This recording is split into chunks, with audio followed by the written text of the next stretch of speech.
hello. Thank you so much for coming. My pleasure. I mean, you didn't really have much of a choice since we said you're going to get in a car. That's right. That car naps, right? Car nap. Yeah. Exactly. It's a new word for 2025. Yes. Yeah. Yeah. So we're just hanging around with Catholic people in the back of a car. It's not weird at all.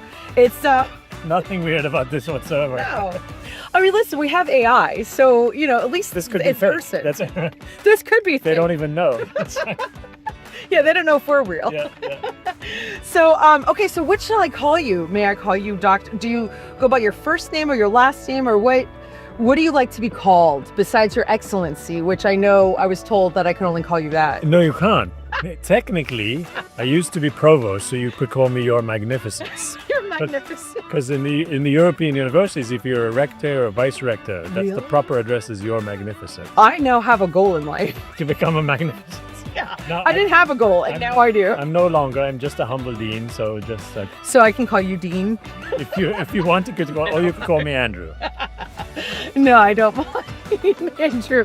I'm excited to talk to you because you do some really incredible work that I want to dig into, but I have to ask you a really pressing question. Okay. This is the first thing came in my mind when I knew I was going to interview or hang out with you today. Sorry, we're just hanging out. We're just hanging out. When you were a kid, what was a habit that you had that was kind of hard or annoying for your parents, your teachers, your friends, that you tried to break, or it just was always there? Did you chew on pen caps? Did you write on your hand? What's something that you did when you were little? This bodes well. I have done many interviews on Superhabits, and no one has ever asked me that question. Certainly not the first question to ask. A habit that I had as a kid. Yeah. I was hard to break, biting my nails. Right? But I bit one of them, like I still have the damage from it. All the way. Down, Same. Yeah. Right? Yeah. Same. And you know what? I found out I actually was diagnosed with extremely severe anxiety. And when I got treatment for it, The nails are fine. I have nails.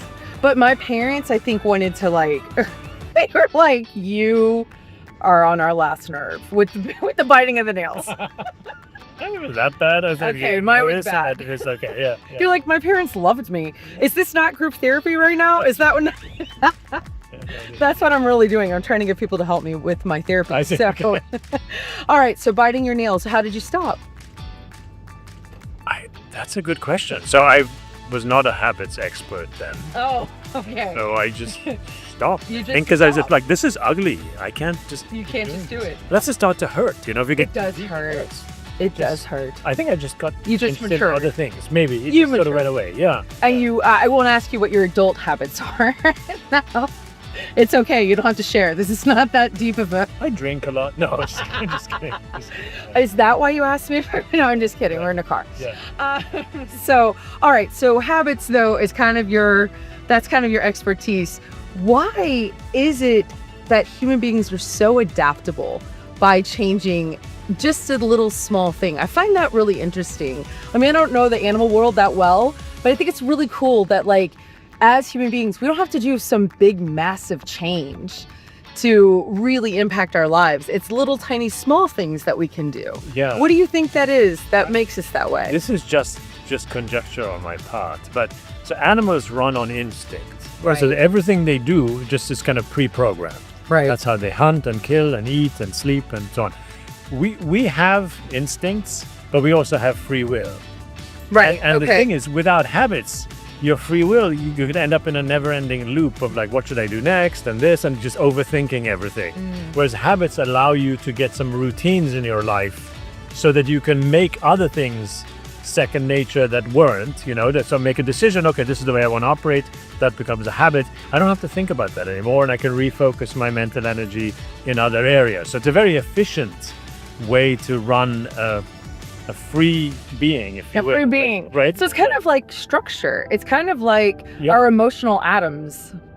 I don't know. I'm not a scientist. No, it does certainly. Do you see what I'm saying? Like you load them Yeah. together and all the atoms make up whatever. Like putting together all of our little habits, put together Oh yeah. kind of who we are. Actually, the set of 50 habits that I got from Aquinas that I describe in the book make up human character. Okay, right? Or there you go. I sometimes call them the human operating system, because that's kind of what they're like. Nice. So all 50 of these are everything you need to have a flourishing human life. So with habits and what you do, and in the book Superhabits and all the work that you've done. Yeah. And it sounds like, what a simple thing to do, but it's not. It's a complex concept, which I think the way I see your work is similar to the word love. It's a simple concept, but it's very complicated as well. Like it's a both and. Here's the both and. So the subtitle of my book is The Universal System for a Successful Life. Okay. That's going to be pretty big, right? That's a big This deal. is like any human life, to make any human life flourish, succeed, thrive, however you wish. Sure. I like flourish. Okay, so good.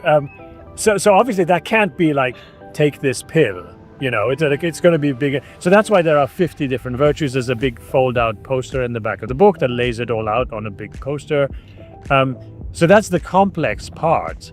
But the simple part is, when it comes down to doing it, it's pick one of them or a handful of them and do one little thing each day to grow in gratitude, for example, one little day to grow in orderliness. So if it's gratitude, maybe you're keeping a gratitude diary. If it's orderliness, maybe you have your little to-do list, just simple practices like that have been proven to build the virtues or the super habits. And then the other thing we did is we have an app. The app is called Grow Virtue, and it's on the App Store, in the Apple App Store. And you can actually do the diagnostic in it. You answer a bunch of questions and it says, okay, here's your score on each of these many virtues, and here's what we recommend you work on right now. And it's AI enabled, so then it'll coach you each day. It's okay, if you're trying to grow in courage, here's what you should try today. And then you tell me how you did, and you keep doing that every day, and you're practicing. So it's like a coach. It's a coach. It's basically an AI coach in an app. Oh, I love that. That's super great. I haven't heard about that. Okay, well, I'm going to download that immediately. Good. What is the easiest habit for adults to change? That actually, at the risk of this sounding like a cop-out, it depends on who you are. Does it? Because different personalities. That's what I wanted to know. Yeah. Okay. So different virtues lead to, are easier for different people. Like, we all have the capacity for all of them. We can all be courageous. We can all be creative. Everybody can do any one of these, but we start at different places. Like, friendliness is a virtue, but someone outgoing, anyone like no, I don't. would have a head start on somebody like me who's an introvert. You have to work harder to grow in friendliness, but we both can. You're going to be exhausted at the end of this. If you would play a little game with me, there was a habit I used to have when I was little. I used to love bubblegum. Okay. This is Hubba Bubba. You remember Hubba Bubba? I remember Hubba Bubba. I mean, it's like, and I'm pretty sure my teeth are rotten because of it, even though it's been a long time. Who chews real I'm not going to make you chew real bubblegum. I'm going to do it for us. Okay. I'm going to chew the bubblegum. Okay. And if I can blow a bubble, okay, I want you to pick a number 1 through 10. And I have some questions. Okay. And I'll ask you a question from whatever number you give me. Okay. Does that make sense? So if you blow the bubble... I blow the bubble. Can you blow bubbles with bubblegum? Yeah, sure. Oh. Yeah, that's what it's for. My husband couldn't do it. Okay. Oh, he's driving the car right now. He could not do it. I had to teach him. I couldn't drive and blow bubbles chew gum at the same time. So. Okay, so maybe that's what it is. All right, I'm going to see if I can blow a bubble right now. Did you have a gum habit ever? No. We grew up poor. We couldn't afford gum. The gum was expensive where I grew up, actually. Yeah. Okay, here it comes. I just saw a really small bubble. That was sad. That was a sad bubble. That was sad. I didn't have to chew it, but I don't want to spend all of our time with me chewing gum. No, let me try again. All right, do you have a number in your head? I do. Okay, which one? 1 through 10? 7. Did you say 1 through 7? Sure. Okay, 7. No, I said 10, but what? No, 7. 7 is a good number. 6, 7. Okay, here we go. Okay. Let me blow a bubble. Oh, that's a serious bubble. Okay, there we go. Okay. That's a good one. What type of person are you? Acting, thinking, or feeling? Well, all of us do all of them. We do, but what is your dominant? Yeah. Your more natural tendency. Thinking and acting, I kind of waver. Like, I would say thinking more, but I do, like, I tend to develop things by trying them out. So that would make me more of an active. Yeah. So okay. Okay. Feeling is kind of in the background. Yeah. way All right. at the back up. Let's see if we can do one more. Okay. I'll try to do the bubble first, so I'm not cheating. You have another number? I have another number. Okay. Yep, you got the. No, count. Okay. Oh, yeah, counts. All right, I'm ready. 4. 1, 2, 3, 4. Which celebrity do people say you resemble? Oh, that's easy. Sylvester Stallone. You do. Don't you think? Oh my gosh! I can't unsee it now. Okay. Oh yeah, I wasn't making it up. Yeah. Do people actually stop you? No, because I mean, from the head up, yes. Shoulders down, not so much. Then they're like, wait a second. Right, what happened, son? Right.